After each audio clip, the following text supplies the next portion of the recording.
So guys, इस साल की सबसे बड़ी फिल्म, मेरा मतलब है धुरंधर को भी कड़ी टक्कर देने वाली मूवी का फर्स्ट डे फर्स्ट शो मैं फाइनली देख कर आ गया हूँ। टॉक्सिक इतनी बार पोस्टपोन होने के बाद फाइनली आज 26 अगस्त को पूरे इंडिया और वर्ल्ड वाइड थिएटर्स में रिलीज हो ही गई है। अब बॉक्स ऑफिस पर यह फिल्म क्या कमाल करेगी ये तो पब्लिक ही डिसाइड करेगी, लेकिन भाई आपका फर्स्ट डे फर्स्ट शो वाला एक्सपीरियंस लेकर आ चुका है, तो मेरी ड्यूटी बनती है इस मूवी की एक्सप्लेनेशन देना, और वीडियो के एंड में मैं इसका एक ऑनेस्ट रिव्यू भी ड्रॉप करूंगा। तो विदाउट वेस्टिंग एनी टाइम सीधा पॉइंट पर आते हैं। ऐसी वायरल और ट्रेंडिंग मूवीज की अपडेट सबसे पहले आपको इसी यूट्यूब चैनल पर मिलेगी। हमारे चैनल पर कॉपीराइट का हेवी रिस्क रहता है बॉस, फिर भी हमारा मोटिव यही है कि आपके लिए टॉप क्लास कंटेंट सबसे पहले खोज कर लाएं। तो फटाफट से वीडियो को एक लाइक चिपका दो और चैनल को सब्सक्राइब कर लो। तो चलो यार स्टार्ट करते हैं टॉक्सिक मूवी का फुल ब्रेकडाउन। फिल्म की स्टार्टिंग में एक ग्रैंड सर्कस का सीन आता है, जिसका आज लास्ट डे है, मतलब वो क्लोज होने वाला है।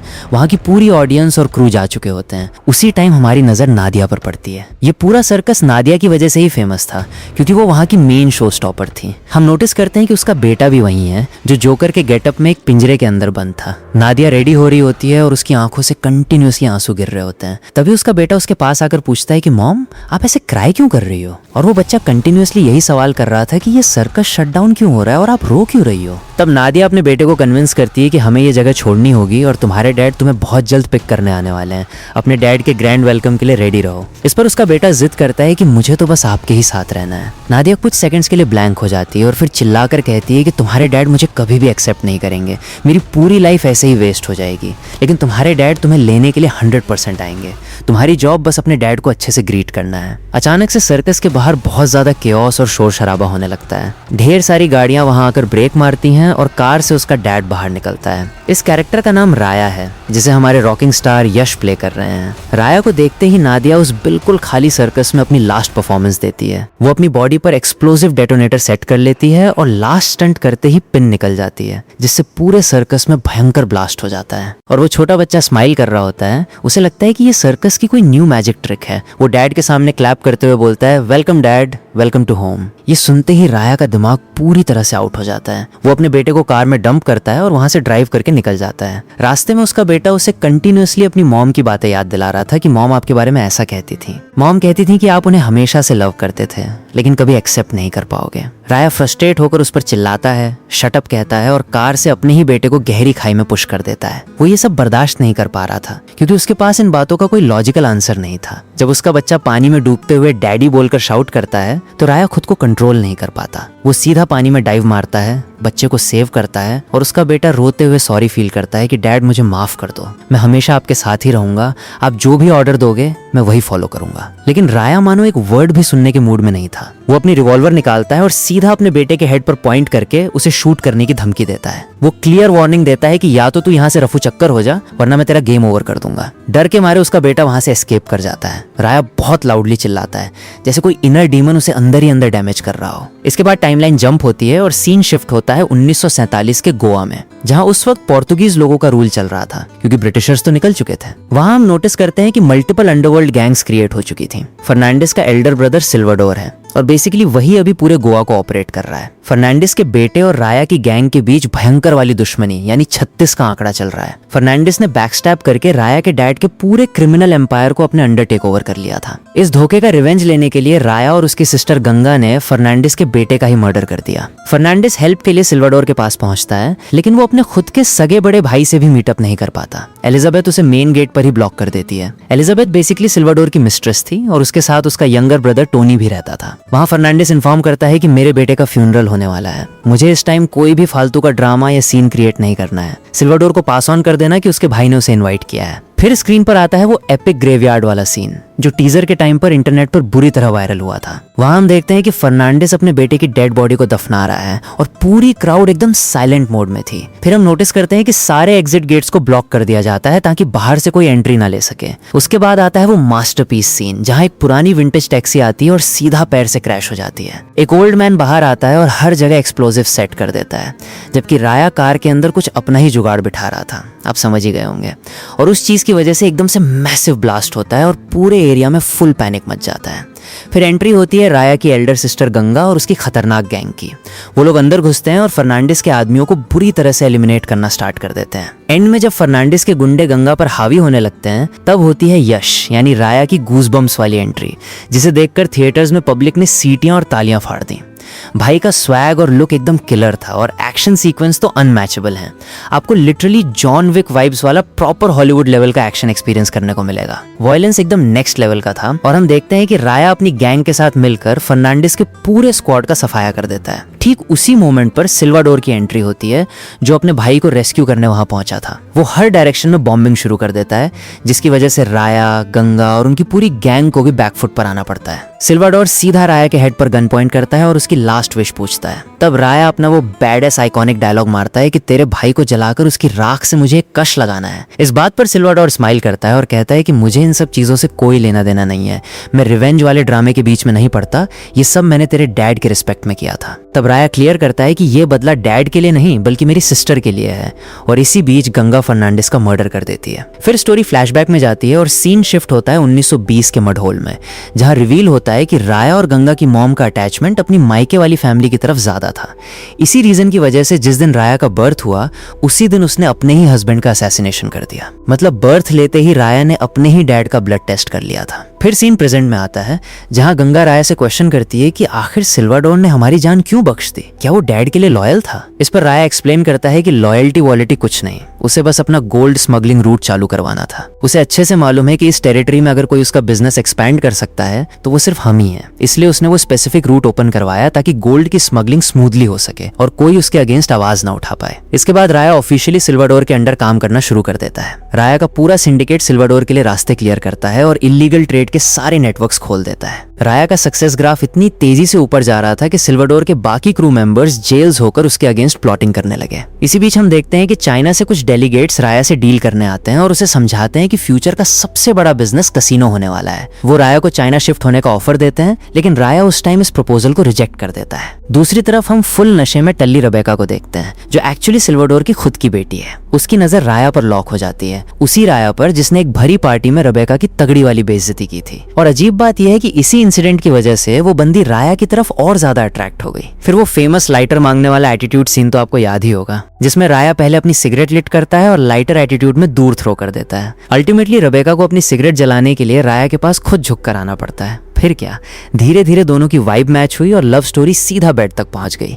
क्योंकि राया की पर्सनैलिटी ही मिर्जापुर के मुन्ना भैया जैसी है, कोई भी बंदी हो वो उसे अपने कंट्रोल में ले ही लेता है। इसके बाद राया और रबेका कंटिन्यूअसली एक साथ हैंग आउट करने लगे और इस अफेयर की भनक सिल्वाडोर और गंगा दोनों को लग चुकी थी। गंगा का तो बस एक ही अल्टीमेट गोल था कि अपने भाई को पूरे अंडरवर्ल्ड सिंडिकेट का बॉस बनाना। टाइम के साथ सिल्वाडोर के पुराने पार्टनर्स राया और उसकी गैंग के खिलाफ गंदी पॉलिटिक्स खेलने लगे। वो पार्टनर सिल्वाडोर को भड़काते हैं कि हमारी लॉयल्टी सिर्फ आपकी फैमिली के लिए है, किसी आउटसाइडर के लिए नहीं। इस पर सिल्वाडोर अनाउंस करता है कि आज से वो भी मेरी फैमिली का ही पार्ट है, क्योंकि मेरी बेटी की मैरिज उसी के साथ फिक्स हुई है। तब हमें रियलाइज होता है कि बड़े गेम्स जीतने के लिए ऐसे छोटे मोटे सैक्रिफाइस तो करने ही पड़ते हैं, लेकिन भाई एक लायन को केज में कैद करके रखना नेक्स्ट टू इम्पॉसिबल है। उसी टाइम सिटी में एक ब्रांड न्यू सर्कस की एंट्री होती है। उस सर्कस की मेन शो स्टॉपर नादिया थी, जिसे देखते ही राया लिटरली उस पर फिदा हो जाता है और नजरें नहीं हटा पाता। दूसरी साइड एलिजाबेथ और उसका भाई टोनी एक सॉलिड मास्टर प्लान बनाते हैं कि उसी सर्कस इवेंट में राया और उसकी सिस्टर का मर्डर कर देंगे। इस मिशन के लिए वो विक्टर नाम के एक सर्कस वाले बंदे को भी अपने साथ इन्वॉल्व कर लेते हैं।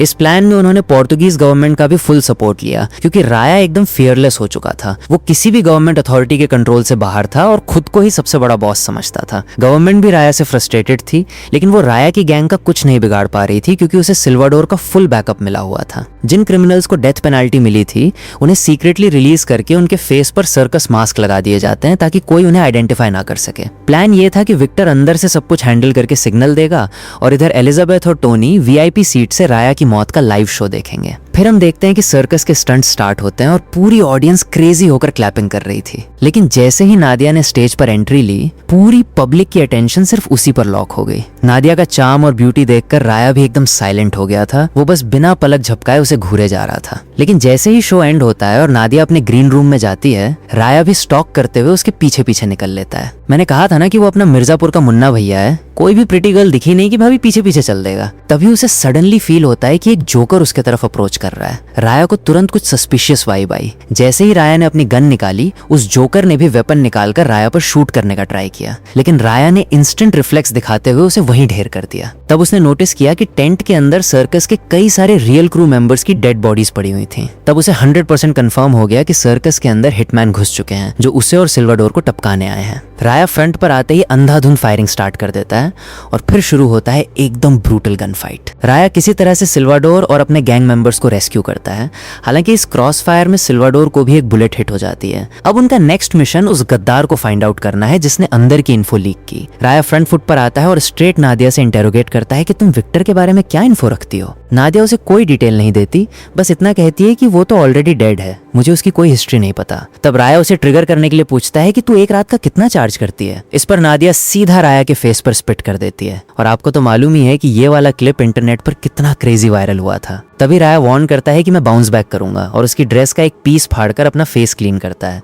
वो धमकी देता है कि अगर नेक्स्ट टाइम तेरे पास सॉलिड आंसर नहीं हुआ तो तुझे अलाइव बर्न कर दूंगा।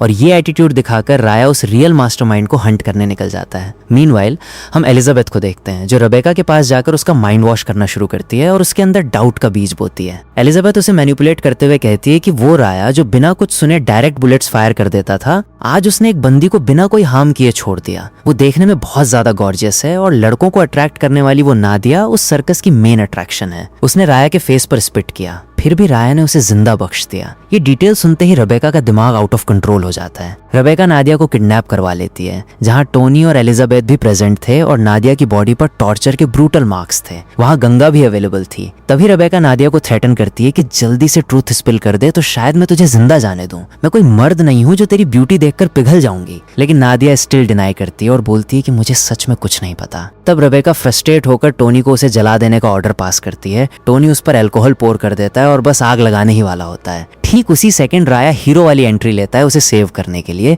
जिस पर टोनी एटीट्यूड में राया के कॉलर पर हाथ डाल देता है। राया का एंगर पीक पर चला जाता है और वो टोनी को गिराकर उसकी गर्दन पर पैर रख देता है और वार्न करता है कि औकात में रह, तुझे पता भी है तूने किस पर हाथ उठाया है। ये देखकर एलिजाबेथ अंदर ही अंदर जल जाती है, लेकिन राया के डोमिनेंस के सामने उसकी एक वर्ड बोलने की भी हिम्मत नहीं होती। इसके बाद राया पर्सनली नादिया से मीटअप करने जाता है जहां नादिया अपनी पूरी बॉडी रिवील कर देती है और अपनी रिस्ट स्लिट कर लेती है और कहती है कि तुम्हारे पास टाइम बहुत शॉर्ट है, मेरी लॉयल्टी का प्रूफ अब तुम्हें ऐसे ही मिलेगा। राया अगेन उसकी जान बचाता है और उसे ताना मारता है कि नेक्स्ट टाइम नस थोड़ी डीप काटना ताकि तू सीधा ऊपर ही पहुंच जाए। मुझे रियलाइज हो गया है कि तुझे इस अटैक के मास्टरमाइंड का नहीं पता, लेकिन अगर तेरे पास विक्टर की कोई भी हिडन डिटेल है तो मुझे पास ऑन कर दे। तब नादिया रिवील करती है कि मैं विक्टर का सीक्रेट डिस्क्लोज नहीं करना चाहती थी क्योंकि उसका एक डार्क सीक्रेट है कि सर्कस में उसका एक ट्विन ब्रदर भी काम करता है। स्टंट्स के टाइम हमेशा वो ऊपर जाता था और नीचे कॉस्ट्यूम के अंदर उसका भाई हाइड रहता था। ये उनकी एक मैजिक ट्रिक थी। तब राया का दिमाग क्लिक करता है कि उस ब्लास्ट में जो डेड बॉडीज मिली थी उनमें विक्टर मारा गया था, लेकिन उसका ट्विन ब्रदर स्टिल अलाइव है। तो उसको बेट बनाकर इस पूरे कंस्पिरेसी का ट्रूथ उगलवाया जा सकता है कि आखिर सस्पेक्ट कौन है। नेक्स्ट सीन में हम देखते हैं कि टोनी को बुरी तरह टाई अप करके 3rd डिग्री टॉर्चर दिया जा रहा है। तभी एलिजाबेथ भी वहां एंटर करती है। वहां सिल्वाडोर ऑलरेडी प्रेजेंट था और राया गंगा भी वहां थे। एलिजाबेथ भड़कते हुए पूछती है कि मेरे ब्रदर को इस कंडीशन में लाने की हिम्मत किसने की। तब उसका भाई एक्ट करता है कि मुझे इस मैटर का जीरो आइडिया है। इस पर राया सार्कास्टिक वे में बोलता है कि टोनी के सीक्रेट्स तो तुम्हें पक्का मालूम होंगे ना, क्योंकि टोनी तो अभी भी अलाइव है और उसने तुम्हारे सारे काले चिट्ठे खोल दिए हैं। फिर वो टोनी को सामने प्रेजेंट करने का ऑर्डर देता है। टोनी को फेस टू फेस देखते ही एलिजाबेथ पूरी तरह फंबल कर जाती है क्योंकि अब उनका पूरा सीक्रेट प्लान एक्सपोज होने वाला था। तब टोनी अपनी सिस्टर को सेफ रखने के लिए पूरा ब्लेम अपने सिर ले लेता है और कहता है कि तुमने इन्हें बहुत ज्यादा ओवरपावर कर दिया था, इसलिए मुझे ये प्लॉटिंग करनी पड़ी। अब इसके बाद मेरी सिस्टर को कोई टच नहीं करेगा क्योंकि वो इस पूरे सीन में 100% इनोसेंट है। इस पर गंगा स्मार्टली प्ले करती है और कहती है कि अगर तुम्हारी सिस्टर इतनी ही इनोसेंट है तो अपनी इनोसेंस और थ्रोन के लिए लॉयल्टी प्रूफ करे। ये कहकर गंगा सीधा एलिजाबेथ के हाथ में एक नकलाइफ थमा देती है और एलिजाबेथ को मजबूरी में अपने ही उस भाई का मर्डर करना पड़ता है जिससे वो अपनी लाइफ से भी ज्यादा लव करती थी। अपने भाई को खत्म करने के बाद वो ब्रूटली ब्रेक डाउन हो जाती है, जैसे राया के लिए उसके अंदर रिवेंज की आग और भी ज्यादा डीप हो गई हो। इसके बाद हम देखते हैं कि राया और नादिया सीक्रेटली हैंग आउट करने लगते हैं और दोनों के बीच का बॉन्ड काफी इंटेंस होने लगता है। और वो तबाही वाला हॉट सॉन्ग तो आपको याद ही होगा जिसने भाई लिटरली पूरे इंटरनेट का टेम्परेचर ही हाई कर दिया था। फिर राया नादिया के सामने अपने डार्क पास्ट को अनफोल्ड करता है कि कैसे मेरी खुद की मॉम ने मेरे डैड का असैसिनेशन कर दिया था और उसके बाद मेरी सिस्टर को भी रेड लाइट एरिया में सेल करने का ट्राई किया था। तो पहले मैंने अपनी मॉम को फिनिश किया और फिर उस डीलर को भी टपका दिया जिसने उसे खरीदा था। उस दिन के बाद से सिर्फ गंगा ने ही मेरी पूरी टेक केयर की है। जब भी मैं हंगर से तड़पता था तो वो मेरे लिए फूड अरेंज करने निकल जाती थी। वो किस हाल में कहाँ से वो खाना लाती थी मैंने कभी क्वेश्चन नहीं किया, लेकिन उसने लिटरली खुद को सैक्रिफाइस करके मुझे बड़ा किया है। इसलिए मेरी सिस्टर का वर्ड मेरे लिए अल्टीमेट लॉ है, वही मेरी पूरी दुनिया है। वो मेरे लिए गॉड है और वो जो ऑर्डर देगी मुझे एनी हाउ वो फॉलो करना ही होगा। दूसरी तरफ जब इन दोनों का सीक्रेट रोमांस पीक पर चल रहा था तब रबेका का एंगर आउट ऑफ कंट्रोल हो जाता है, क्योंकि पूरी सिटी में इनके अफेयर्स के ही गॉसिप्स चल रहे थे। रबेका राया पर भड़कते हुए कहती है कि तुम एक एनिमल हो, तुम कभी भी किसी एक बंदी के लिए लॉयल नहीं रह सकते। तब राया अपना चिल एटीट्यूड दिखाते हुए बोलता है कि तू कुछ भी अज्यूम कर ले, लेकिन मैं ऐसा ही टॉक्सिक हूँ, मुझे जो राइट लगेगा मैं वही करूंगा, मुझे तुमसे कोई प्रॉब्लम नहीं है, लेकिन मैं एक्सप्लेन नहीं कर सकता कि मेरा हार्ट उस पर क्यों फॉल हुआ। इधर सिल्वाडोर भी राया को स्ट्रिक्ट वार्निंग देता है कि तुम्हारा स्टेटस अब मेरी बेटी के फियांसे का है, तुम बाहर कितनी भी लड़कियों के साथ घूमो लेकिन उस चीज की आंच मेरी बेटी तक नहीं आनी चाहिए। लेकिन ये रूमर पूरी सिटी में स्प्रेड हो चुका है। अगर अब मेरी बेटी की आंखों में एक भी टीयर आया तो मैं उस रिस्पॉन्सिबल इंसान का क्या हाल करूंगा ये मैं खुद भी प्रिडिक्ट नहीं कर सकता। इधर गंगा ने भी नादिया को काफी ब्रेन वॉश करने का ट्राई किया कि वो राया की लाइफ से एग्जिट ले ले, क्योंकि उसके भाई का लाइफ में एक बहुत बड़ा विजन है। तभी नादिया उसे रिप्लाई करती है कि अगर आपने लाइफ में कभी ट्रू लव फील किया होता तो आप इस कनेक्शन को समझ पाती। गंगा स्ट्रेट मुंह पर बेइज्जती करते हुए कहती है कि मेरे भाई को देखते ही तुम्हारे कपड़े उतर जाते हैं और तुम दोनों के बीच सिर्फ फिजिकल अट्रैक्शन की हीट है, उसे लव नहीं लस्ट कहते हैं। और मेरे पास ये सब फालतू चीजें एक्सपीरियंस करने का टाइम नहीं था, क्योंकि मैंने अपनी लाइफ अपने भाई को रेज करने में डेडिकेट कर दी। मैं तुम्हारे ही बेटरमेंट के लिए वार्न कर रही हूँ। इसके बाद स्टोरी में थोड़ा टाइम जंप होता है। गंगा ने राया को क्लियर इंस्ट्रक्शंस दे दिए थे कि तुम्हें अपना फाइनल मूव पता है, अगर तुम नादिया वाले ट्रैक पर गए तो हमारा सालों का मास्टर प्लान पूरी तरह से क्रैश हो जाएगा। तो राया फाइनली डिसीजन लेता है कि वो रबेका के साथ ही कमिटेड रहेगा। वो फिर से उसका ट्रस्ट गेन करता है और उसके साथ क्वालिटी टाइम स्पेंड करता है। मैरिज की डेट भी लॉक हो जाती है, लेकिन उसी सेम डे सिल्वाडोर को ये सीक्रेट पता चल जाता है कि नादिया जिस बच्चे से प्रेग्नेंट है वो राया का ही है। नादिया उस अनबॉर्न चाइल्ड को लेकर काफी दूर शिफ्ट हो चुकी थी, लेकिन सिल्वाडोर के गुंडे उसे ढूंढकर वापस ड्रैग ले आते हैं और वो राया को थ्रेटन करता है कि इस स्कैंडल की वजह से मेरी और मेरी बेटी की रेपुटेशन स्पॉइल होगी, इसलिए मैं तुम्हारी इस मिस्ट्रेस और उसके बच्चे को अलाइव नहीं छोड़ूंगा। ये सुनते ही राया का एंगर लिमिट क्रॉस कर जाता है, लेकिन फिर भी वो अपनी सिस्टर के ऑर्डर्स का वेट करता है। तभी गंगा उसे गाइड करती है कि अगर तुम सच में उससे ट्रू लव करते हो तो याद रखो कि तुम अभी कोई किंग नहीं हो जिसे हर किसी के सामने कॉम्प्रोमाइज करके झुकना पड़े। तुम्हें अपनी खुद की स्ट्रैटेजी बनानी होगी। तुम एक रियल वॉरियर हो जो किंग का मर्डर करके खुद थ्रोन कैप्चर करता है। राया, तुम्हारा इंस्टिंक्ट जो कहे तुम बस वही एक्शन लो। और राया एग्जैक्टली वही करता है। वो पब्लिकली सिल्वाडोर का ब्रूटल मर्डर कर देता है और उसके पूरे स्क्वाड को भी क्लीन कर देता है। फिर राया और रबेका का फेस ऑफ होता है, जहां रबेका गुस्से में राया पर 4 बुलेट्स फायर कर देती है, लेकिन राया अपना वेपन ड्रॉप कर देता है और ठीक उसी मोमेंट गंगा रबेका के हेड पर एक्यूरेट हेडशॉट मारकर उसका गेम ओवर कर देती है। गंगा इंजर्ड राया को सपोर्ट देकर वहां से एस्केप करने लगती है, क्योंकि उसे एनी हाउ अपने भाई को सेव करना था। लेकिन हम देखते हैं कि एलिजाबेथ और सिल्वाडोर की बची हुई गैंग उनके पीछे हाथ धोकर पड़ जाती है, क्योंकि एलिजाबेथ को अपने भाई का और गैंग को अपने बॉस की डेथ का रिवेंज चाहिए था। गंगा उन्हें होल्ड करने के लिए वहीं रुक जाती है और राया को अपने ट्रस्टेड गैंग मेंबर्स के साथ सेफ लोकेशन पर भेज देती है। गंगा कुछ देर तक तो उन्हें हैवी डैमेज देती है, लेकिन इवेंचुअली आउटनंबर होने की वजह से वो लोग गंगा को कैप्चर कर लेते हैं। दूसरी साइड नादिया को भी हॉस्टेज बनाकर लाया जाता है, जहां एलिजाबेथ नादिया के हाथ में गन देकर ब्लैकमेल करती है कि अगर तूने गंगा को शूट नहीं किया तो मैं तेरे अनबॉर्न बेबी को मार दूंगी। तभी गंगा स्माइल करते हुए नादिया से कहती है कि तुम मुझे शूट कर दो, क्योंकि राया तुमसे ही ट्रू लव करता है और ये बच्चा तुम्हारी लव स्टोरी का फ्यूचर है। राया को एक न्यू लाइफ मिलेगी। लेकिन नादिया का हाथ कांपने लगता है और वो ट्रिगर पुल नहीं कर पाती। तब गंगा कंटिन्यूअसली चिल्लाती है कि मुझे फिनिश कर दे, मुझे अब इस पेन से फ्री होना है। अल्टीमेटली प्रेशर में आकर नादिया उसे शूट कर देती है। इस डेथ सीन पर एलिजाबेथ ईविल स्माइल देती है और कर्स करती है कि अब जब भी राया तेरे करीब आएगा उसे फील होगा कि तेरी पूरी बॉडी उसकी बहन के ब्लड से कवर्ड है।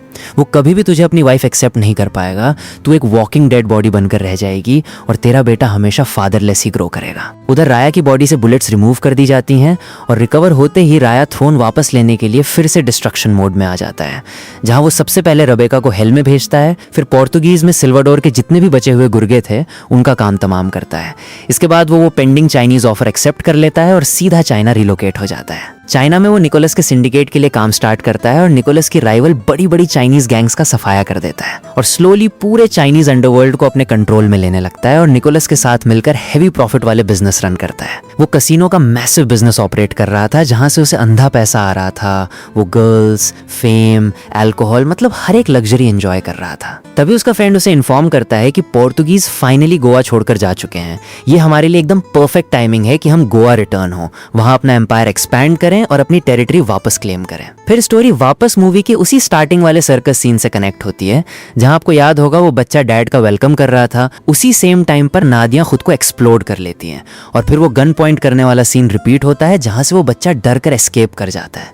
इसके बाद काफी ईयर्स का टाइम जंप आता है। अब राया ने अपना क्रिमिनल नेटवर्क पूरे इंडिया और चाइना में सॉलिड तरीके से एक्सपैंड कर लिया था। निकोलस के साथ उसका पार्टनरशिप एकदम स्मूथ चल रहा था। उनके कसिनोज में लोग अंधा पैसा छाप भी रहे थे और बुरी तरह बैंकरप्ट भी हो रहे थे। लेकिन राया पूरी तरह से टॉक्सिक एडिक्शन में डूब चुका था। सुबह से शाम बस अल्कोहल और गर्ल्स में बिजी रहता था, जबकि उसका बिजनेस उसके क्लोज फ्रेंड्स हैंडल कर रहे थे। वो मेंटली अभी भी अपनी सिस्टर के गिल्ट और नादिया के लव में स्टक था, क्योंकि अपनी सिस्टर के सेक्रीफाइस की वजह से वो कभी नादिया को अपना नहीं बना पाया। वो बस बाहर से हैप्पी होने का फेक ड्रामा करता है और ये सारे नशे सिर्फ अपने अंदर का ट्रॉमा भुलाने के लिए करता है। फिर एक दिन मलीसा नाम की एक बंदी उसके मेंशन में आती है। राया डायरेक्ट उससे मिलने बेडरूम में जाता है, जहां वो पूरी तरह अनड्रेस खड़ी थी। आपको याद ही होगा रुक्मणी वसंत का वो वायरल डायलॉग वाला scene, I look like civilised too, जिसने इंटरनेट पर लिटरली मीम मटेरियल बनकर तहलका मचा दिया था। वहां मलीसा रिवील करती है कि मेरे डैड तुम्हारे कसिनो में सब कुछ हार गए, उन्होंने हमारा घर बार तक सेल कर दिया और अल्टीमेटली सुसाइड कर लिया, और मैं उसी का रिवेंज लेने यहाँ आई हूँ। और सरप्राइजिंगली वो अपनी बॉडी पर सुसाइड बॉम्ब अटैच करके आई थी। लेकिन ट्विस्ट ये था कि लास्ट मोमेंट पर बॉम्ब का ट्रिगर राया खुद ही प्रेस कर देता है, क्योंकि डेथ का फियर उसके अंदर से पूरी तरह डिलीट हो चुका था। हम नोटिस करते हैं कि मलीसा बुरी तरह पैनिक कर रही थी, क्योंकि वो एक्चुअल में मरना नहीं चाहती थी।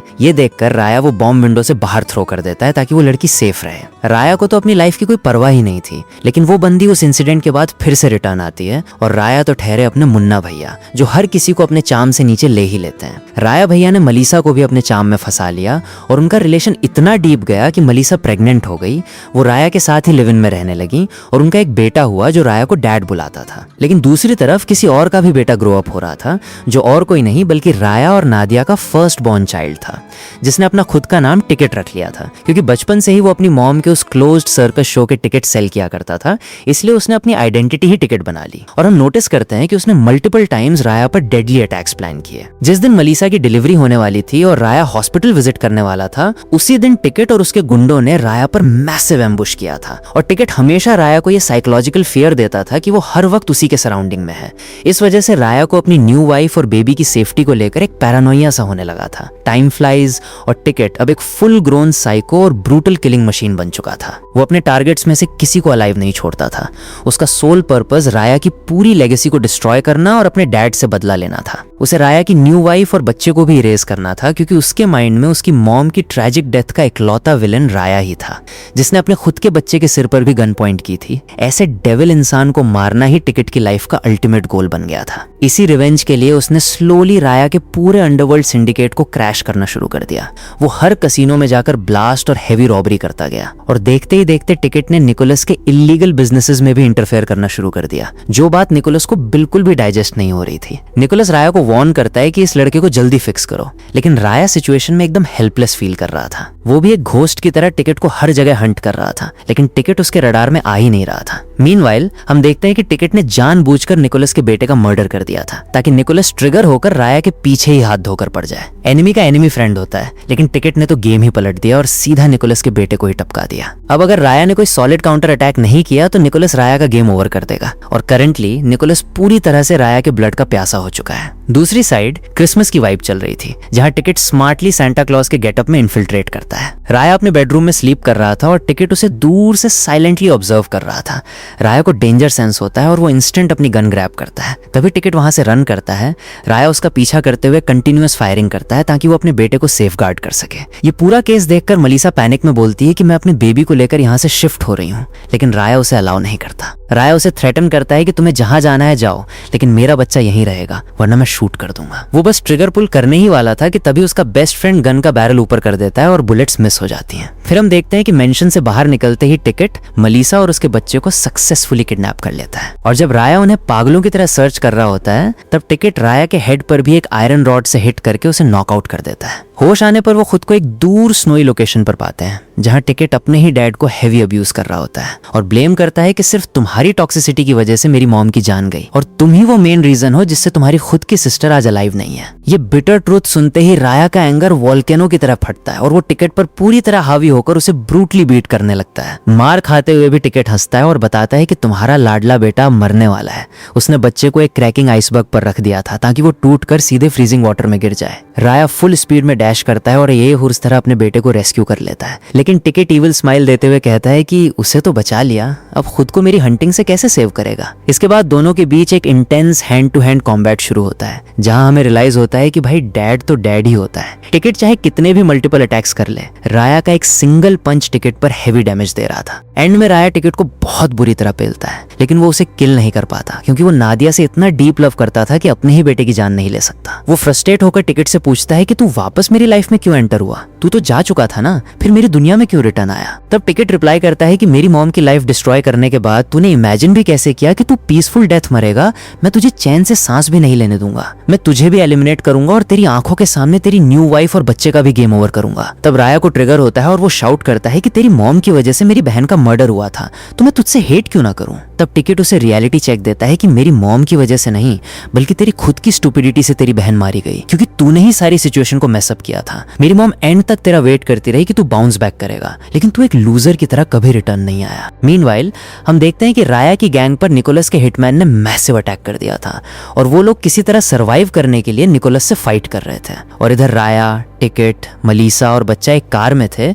जैसे ही मलीसा को कॉन्शियसनेस आती है वो अपने बेबी को लेकर वहां से भागने का ट्राई करती है। तभी निकोलस के कुछ गुंडे उन्हें स्पॉट कर लेते हैं और वहीं से मलीसा और बच्चे को किडनैप कर ले जाते हैं। दूसरी तरफ हम देखते हैं कि राया फाइनली अपने ईगो को साइड रखकर टिकट से अपोलोजाइज करता है और एक्सेप्ट करता है कि उस दिन मैं मेंटली ब्लॉक हो गया था कि मुझे क्या डिसीजन लेना चाहिए। वो मेरी मिस्टेक थी, लेकिन मैंने कभी उसे एडमिट नहीं किया। मुझे वापस जाना चाहिए था, मुझे समझना चाहिए था कि उसने किन वर्स्ट सर्कमस्टांसेस में वो स्टेप लिया था, लेकिन मैं अपनी सिस्टर के ऑब्सेशन में इतना अंधा था कि मैंने तुम्हारी मॉम को ही अल्टीमेट विलन मान लिया। इसी मिसअंडरस्टैंडिंग की वजह से मैं इतने ईयर्स तक तुम लोगों से डिटैच रहा। अगर पॉसिबल हो तो बेटा मुझे फॉरगिव कर देना। फिर राया अपनी न्यू फैमिली को रेस्क्यू करने के लिए फुल बीस्ट मोड में निकल जाता है और निकोलस के गुंडों का सफाया करना शुरू कर देता है। लेकिन कुछ देर बाद वो हिटमैन राया पर ओवर पावर होने लगते हैं। तभी एंट्री होती है टिकट की, जो उन्हें बैकअप देने आता है। टिकट जैसे तैसे सिचुएशन को हैंडल करता है और फिर राया और टिकट बाप बेटे का डुओ मिलकर एपिक फाइट सीक्वेंस देते हैं। इसके बाद राया मलीसा को वहीं ड्रॉप करके सिर्फ अपने बच्चे को कार में लेकर निकलने लगता है। मलीसा अपने बच्चे को साथ ले जाना चाहती थी, लेकिन राया डिनाई कर देता है क्योंकि अब उसे मलीसा पर भी 1% ट्रस्ट नहीं बचा था।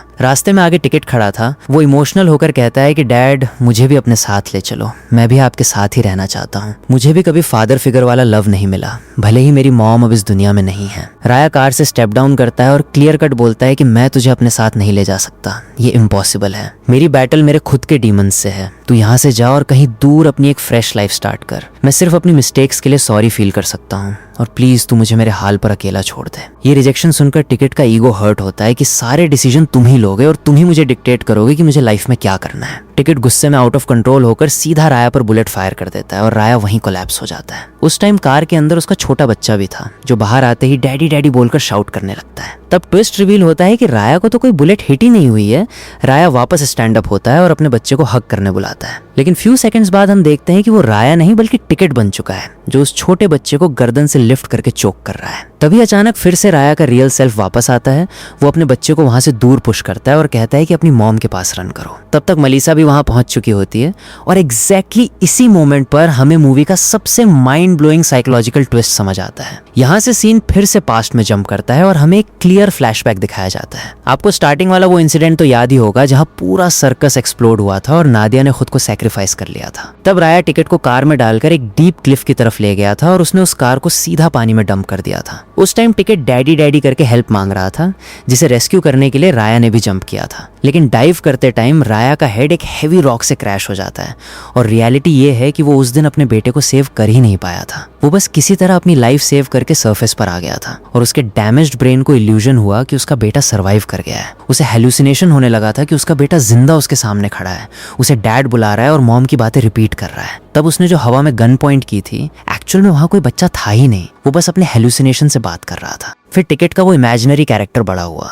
और ये जितने भी ब्रूटल मर्डर्स और ब्लास्ट हुए वो किसी और ने नहीं बल्कि खुद राया ने अपनी स्प्लिट पर्सनैलिटी टिकट बनकर किए थे। मतलब उसका ब्रेन एक रिवेंजफुल बेटे यानी टिकट की तरह ऑपरेट कर रहा था, जिसे अपने ही डैड यानी राया से बदला लेना था। शॉर्ट में कहें तो वो खुद ही अपना विलन था, खुद से ही रिवेंज ले रहा था और खुद से ही फाइट कर रहा था। उसके आसपास के लोगों को समझ आ गया था कि राया क्लिनिकली साइको हो चुका है, और फैक्ट ये है कि उसने टिकट से जितनी भी फाइट्स की वो हवा में अकेले ही कर रहा था। क्लाइमैक्स में हम देखते हैं कि राया उस वॉर जोन में एंटर करता है जहां निकोलस की गैंग उसके आदमियों को खत्म कर रही थी। निकोलस उसके सारे क्लोज फ्रेंड्स का मर्डर कर देता है। ये देखकर राया का मेंटल ब्रेकडाउन होता है और उसे हर जगह सिर्फ जोकर्स के हेलुसिनेशंस दिखने लगते हैं। राया किसी तरह उन इमेजिनरी जोकर्स से फाइट बैक करता है और निकोलस के बेस पर सीधा मिसाइल फायर कर देता है, जिससे निकोलस का पूरा चैप्टर क्लोज हो जाता है। और ठीक उसी मोमेंट राया को विजन आता है, उसे अपना बेटा टिकट दिखाई देता है, वही छोटा सा बच्चा जिससे वो सर्कस में फर्स्ट टाइम मिला था। वो इमोशनल होकर उस बच्चे को हग करने के लिए बुलाता है, और वो बच्चा भी स्माइल करते हुए भागकर उसकी तरफ आता है। तभी वहां एक मैसिव स्नोस्टॉर्म आता है और राया उस बर्फीले तूफान में हमेशा के लिए गायब हो जाता है।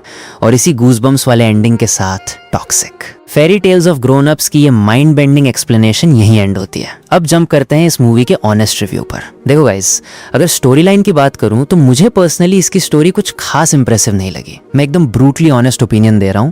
मूवी का जो कोर प्लॉट है उसने मुझे बिल्कुल हुक नहीं किया, लेकिन इसके पॉजिटिव पॉइंट्स क्या हैं वो मैं लिस्ट डाउन कर देता हूं। फर्स्ट ऑफ ऑल, इसका एक्शन और सिनेमेटोग्राफी एकदम टॉप नॉच है। विजुअल्स इतने किलर हैं कि आपको प्रॉपर हॉलीवुड वाइब आएगी। ऑनेस्टली कहूं तो कुछ सीन्स हॉलीवुड से भी सुपीरियर फील होते हैं। इसके BGM, colour grading, raw action sequences, Yash का स्वैग, उनका वार्डरोब और जो विंटेज एस्थेटिक सेट्स डिजाइन किए गए हैं वो लिटरली मास्टर क्लास हैं। सेकंड प्लस पॉइंट है कास्ट की परफॉर्मेंस। स्पेशली फीमेल कास्ट ने तो फाड़ के रख दिया। मेरा मतलब है हुमा कुरैशी की स्क्रीन प्रेजेंस ने लिटरली आग लगा दी। इसके अलावा कियारा आडवाणी और रुक्मणी वसंत का काम भी बहुत ही रिफाइंड है। सबने अपना 100% दिया है, और हमारे यश बॉस की तो बात ही क्या करनी। अब मैं यश की एक स्पेसिफिक परफॉर्मेंस को हाईलाइट करूंगा जो टिकट वाला कैरेक्टर था, यानी यश का जो यंगर वर्जन वाला लुक था। भाई साहब, उस कैरेक्टर में यश ने जो एक्टिंग की है, मैं लिटरली बता रहा हूँ, मूवी की स्टोरी को साइड रख दो, सिर्फ उस बंदे की परफॉर्मेंस के लिए टिकट बुक कर सकते हो।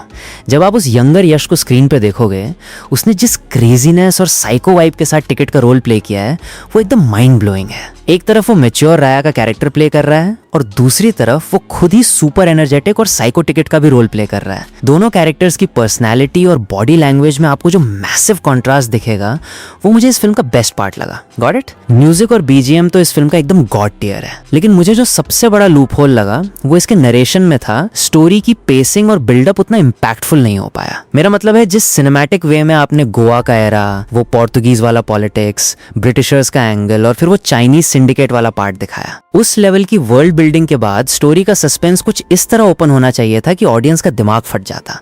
जैसे केजीएफ के एंड में मास्टरमाइंड रिवील होने पर सबके होश उड़ गए थे, वैसा ही कुछ सॉलिड शॉक वैल्यू होना चाहिए था। लेकिन क्लाइमैक्स में आपने जो स्प्लिट पर्सनैलिटी और मेडिकल डिसऑर्डर वाला ट्विस्ट डाला कि वो अपने बेटे को बचा ही नहीं पाया था, उससे पब्लिक शॉक तो हुई, लेकिन वो केजीएफ वाली फील नहीं आई, क्योंकि पूरी फिल्म में यश इमेजिनेशन में खुद से ही शैडो बॉक्सिंग कर रहा था। कोई एक्चुअल मेन विलन था ही नहीं। जो स्टार्टिंग के राइवल्स थे उनके साथ तो बस रैंडम फाइट सीक्वेंसेस चल रहे थे। और हाँ, मूवी में मुझे एक चीज बहुत अननेसेसरी लगी कि हर जगह एक फोर्सफुल हाइप क्रिएट करने की कोशिश की गई है कि मैं पूरा वर्ल्ड रूल कर लूंगा, ये डिस्ट्रॉय कर दूंगा, वो कर दूंगा। मतलब हर छोटी सिचुएशन पर सिर्फ हेवी पंच लाइन्स। कोई भी कैरेक्टर एक नॉर्मल कैजुअल कॉन्वर्सेशन तो कर ही नहीं रहा है। अपना यश भाई तो अगर पानी भी मांगता है तो वो भी एक एपिक डायलॉग साउंड करता है। तो ये फैक्ट तो है कि राइटर ने इतने ज्यादा डायलॉग्स ठूंस दिए हैं कि कैरेक्टर्स नॉर्मल ह्यूमन की तरह बात करना ही भूल गए हैं। वो स्क्रीन पर खांसता भी है तो पीछे से हेवी बीजीएम बजने लगता है। और हाँ, एक बात क्लियर है कि इस फिल्म का सीक्वल नहीं आएगा, क्योंकि मेकर्स ने पार्ट 1 में ही पूरी लेगेसी रैप अप कर दी है। मैं लिटरली एंड क्रेडिट्स तक थिएटर में बैठा रहा, लेकिन मुझे कोई पोस्ट क्रेडिट सीन नहीं दिखा। तो पार्ट 2 के चांसेस 0 हैं, क्योंकि स्टोरी में अब कोई क्लिफहैंगर बचा ही नहीं है। भाई, किसी कैरेक्टर को जिंदा ही नहीं छोड़ा, सबको इसी पार्ट में निपटा दिया, तो आगे कंटिन्यू करने के लिए कुछ बचा ही नहीं। और हाँ, वो जो धुरंधर मूवी के साथ बॉक्स ऑफिस क्लैश वाली हाइप थी ना, तो भाई अच्छा ही हुआ कि इसका धुरंधर के साथ क्लैश अवॉइड हो गया, वरना अभी ये जो डिसेंट कलेक्शन कर भी लेगी, उस क्लैश में तो इसके शोज एकदम खाली जाते। धुरंधर मूवी इसको लिटरली बॉक्स ऑफिस पर खा जाती, क्योंकि जब मैं थिएटर में था, इंटरवल के बाद ही पब्लिक डिस्कस कर रही थी कि भाई थैंक गॉड क्लैश नहीं हुआ। मैं पर्सनली किसी को भी ये मूवी हाईली रिकमेंड नहीं करूंगा कि भाई जाकर देखो ही, क्योंकि ऑडियंस एक सॉलिड स्टोरी एक्सपेक्ट करके आई थी जिसके साथ थोड़ा मास मसाला मिले। लेकिन end of the day story he king होती है। जो धुरंधर में कूट कूट कर भरी थी, उसमें एक्शन एक्शन के साथ साथ एक स्ट्रॉन्ग इमोशनल बेस भी था। इस मूवी में एक सिस्टर वाला इमोशनल एंगल ट्राई किया गया, लेकिन वो उतना हार्ट टचिंग नहीं फील हुआ जितना KGF में मदर वाले ट्रैक ने रुलाया था। तो ओवरऑल मुझे इसका इमोशनल कनेक्ट उतना सॉलिड नहीं लगा। तो मुझे लगता है कि अब यश को सिर्फ लार्जर देन लाइफ कैरेक्टर्स के बजाय एक प्रॉपर ग्रिपिंग स्टोरी लाइन पर फोकस करना चाहिए। हालांकि यश की एक और massive larger than life movie Ramayana pipeline में है, जिसमें वो रावण का आइकॉनिक कैरेक्टर प्ले कर रहे हैं। तो लेट्स सी, अभी तो धीरे धीरे यूट्यूब और इंस्टा रील्स पर इसके क्लिप्स ट्रेंड करने लगेंगे, तो मेरा जो ऑनेस्ट ओपिनियन था वो मैंने ड्रॉप कर दिया है। मैं इसके ऊपर अब और ज़्यादा रेंट नहीं करूंगा। अगर आप सिर्फ प्योर एक्शन और विजुअल्स एक्सपीरियंस करना चाहते हो तो डेफिनेटली एक बार थिएटर्स जाकर वॉच कर सकते हो। तो यार, इस एक्सप्लेनेशन और रिव्यू वाले वीडियो में बस इतना ही था। थोड़ा सपोर्ट दिखाओ, वीडियो को लाइक मारो, और आई होप आप लोगों ने इस मूवी ब्रेकडाउन को एंड तक फुल एंजॉय किया होगा।